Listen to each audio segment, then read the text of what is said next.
बसमिल्लाहिर्रहमानिर्रहीम। तमाम देखने सुनने वालों को RM लाफर में खुश आमदीद और एडवोकेट शबीर हुसैन कियानी की तरफ से अस्सलाम वालेकुम वरहमतुल्लाह। आज हम बात करेंगे इस हवाले से कि शजरा नसब जो है वो क्या चीज़ होती है और उस पर क्या चीज़ें जो है वो मौजूद होती हैं। आपको बताते चलें कि शजरा नसब जो है वो रेवन्यू रिकॉर्ड का एक अहम दस्तावेज़ है। शजरा नसब के ऊपर आप की जो फैमिली है, फैमिली ट्री जो है वो मौजूद होता है और उसी के ऊपर से देखा जा सकता है कि आपसे पहले आपके वालिद साहब और उनके वालिद साहब और उनके वालिद साहब, मतलब दादा, आपके परदादा और उसके बाद आपके परदादा के जो वालिद साहब ये और उनके जो दादा हैं, ये तमाम की तमाम डिटेल जो है वो उसके ऊपर मौजूद होती है और उसमें बाकायदा तौर पे एक जो है आपका फैमिली ट्री मौजूद होता है।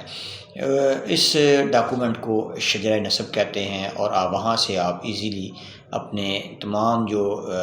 साबका जो आपके आबाओ अजदाद हैं उनका आप वहाँ से डिटेल ले सकते हैं। और दूसरा, उसके ऊपर जो आपकी वो शजरा नसब होगा उसके ऊपर बाकायदा तौर पे नीचे जो है उसकी जो लास्ट 2 लाइन्स होती हैं उसके ऊपर जिस जिस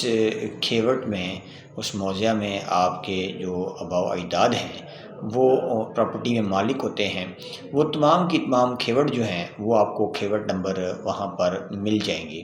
और ये शजरा नसब जो है वो आपको हर फ़र्द जमबंदी जो 4 साल के बाद मुरतब होती है, वो ये शजरा नसब भी हर 4 साल के बाद अपडेट होने के बाद जो फ़र्द जमबंदी है उसके शुरू में मौजूद होती है।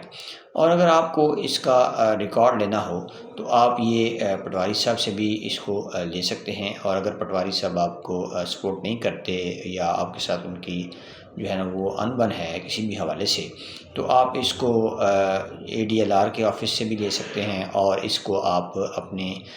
ज़िला के मुहाफ़िज़ खाना से, जो महकमा माल का मुहाफ़िज़ खाना है, वहाँ पर भी आप गवर्नमेंट फ़ीस जमा करवा कर इसको ले सकते हैं।